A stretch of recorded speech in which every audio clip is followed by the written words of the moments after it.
Hi, this is Jon Fleischman with SoDoesItMatter.com, where we write about California politics and policy. Although today we're talking about something that affects all Americans in every state. Frankly, it affects the entire world. Artificial intelligence is advancing in faster than our laws, faster than our institutions, and faster than our ability to fully understand what it's becoming. And that should concern all of us. This is not an argument against innovation. It's not about panic over job losses or automation. It's about something a lot more fundamental. We are now building artificial intelligence systems designed to earn trust, to shape decisions, and to influence behavior. But we're doing it without clear responsibility, loyalty, or accountability. A couple of weeks ago, I was invited to a private home to hear a talk by Tim Estes. Tim is a longtime technology executive with deep experience at the intersection of data, intelligence, and national security. What he said changed the way I think about the development of artificial intelligence. He wasn't saying AI is inherently dangerous,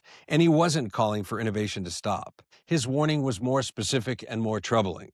We are rapidly deploying AI systems designed to form close, even personal relationships with users while having no duty of care to the people that they influence. And that distinction matters because persuasion is no longer a side effect of modern AI. It's actually the product. It's operating the way it's designed to when it does that. Anyways, before I go any further, let me just take a quick moment to just say that if you support this kind of voice, calling balls and strikes on politics and policy, I'd appreciate it if you'd hit the like button and if you'd hit subscribe, which of course will alert you anytime I post up something new. It really helps these discussions to reach more people. Anyways, now let's keep going on artificial intelligence. Here's where artificial intelligence becomes fundamentally different from what came before. Search engines retrieve information. Social media distributes content. AI interacts.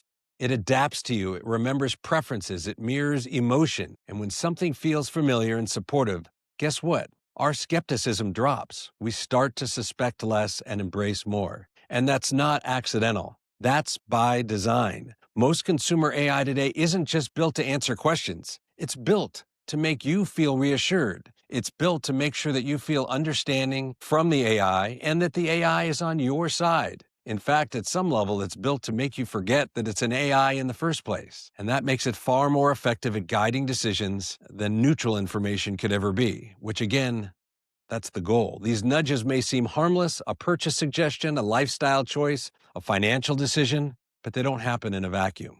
Behind the friendly interface are business models, advertising relationships, partnerships, and incentives. Many of the companies building AI are already deeply embedded in marketing, influence-driven industries. The more personal the relationship, the more valuable the influence. The risk is not the recommendations. The risk is persuasion, masquerading as friendship, while the user never sees the incentives behind the curtain. What do you think happens, by the way, if somebody tells AI that their parent, their sibling, their friend is telling them that they shouldn't do something that the AI is trying to get you to do? Do you think that it's going to start to try to diminish the relationship you have with the people that are giving you the wrong information? I wonder. What makes this even more concerning is the speed that it's happening. Society is absorbing this technology faster than we're debating its consequences. That imbalance should give us pause. Seriously. Nowhere is this more dangerous than in mental health. AI responds with empathy. It reinforces emotion. It adapts to vulnerability. Recent cases where chatbots encouraged harmful thinking are not just isolated errors. They reveal a systematic problem. These systems can intensify impulses without taking responsibility for the consequences, and they do it at scale, often when people are the most vulnerable. That risk is especially acute for children and for teenagers. Here's the deeper issue. Institutions shape behavior whether they intend to or not. Technology companies and AI platforms now functions as institutions in our society, whether they acknowledge that role or whether they don't. But when systems designed to cultivate trust are used primarily to extract value or influence, erosion of trust becomes inevitable. And when trust erodes, institutions weaken. California tried to address this. Lawmakers proposed some very basic rules around AI transparency and consumer protection. These efforts faced intense pressure from AI companies and their lobbyists, and by the end, enforcement was weakened and largely symbolic.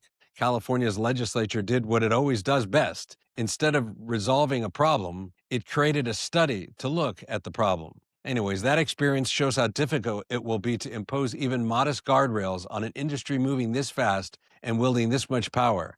We'll be keeping an eye on Florida because there Governor Ron DeSantis is taking a very aggressive posture in the need for that state to regulate and get a handle on what's going on with AI, to provide guardrails to protect the rights of the people of Florida. Any serious conversation about AI rules has to acknowledge China. Competition with authoritarian regimes is real, but invoking China has increasingly become a rhetorical shield used to shut down scrutiny and demand deference. At the same time, many of the companies making these arguments are themselves economically intertwined with China through manufacturing, supply chains, and market access. Whether it's NVIDIA, whether it's Meta, whether it's Apple, you name these companies, they can't make their current business models exist without their positive economic relationships with China.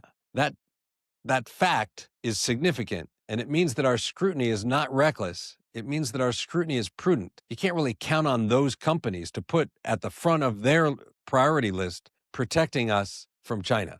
Power that damages trust, mental health, and institutions at home is not strength, it's weakness. It's almost like the agenda that the CCP would love us to pursue here in America. One final question deserves attention. If AI can persuade consumers by building trust and familiarity, could the same method be used to influence our own policymakers? This is not science fiction. It's not Skynet.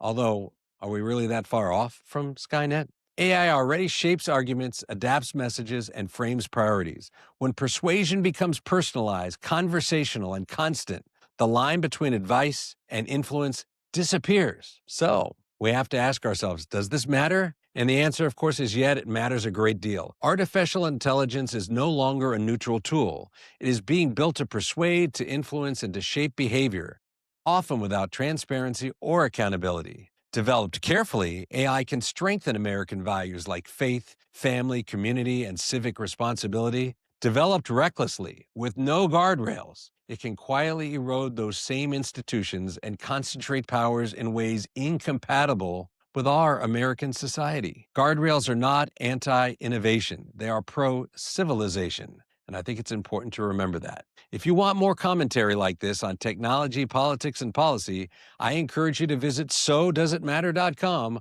where we publish regularly and go deeper on these issues. If you found this video valuable, please like, subscribe, and share it with someone who should be thinking about these questions too. And in the future, we all need to be focused on the hard question. What will we actually do about this problem? How does a free society establish meaningful guardrails without smothering innovation or ceding leadership to authoritarian competitors? This is a conversation worth continuing. Again, this is Jon Fleischman with So Does It Matter?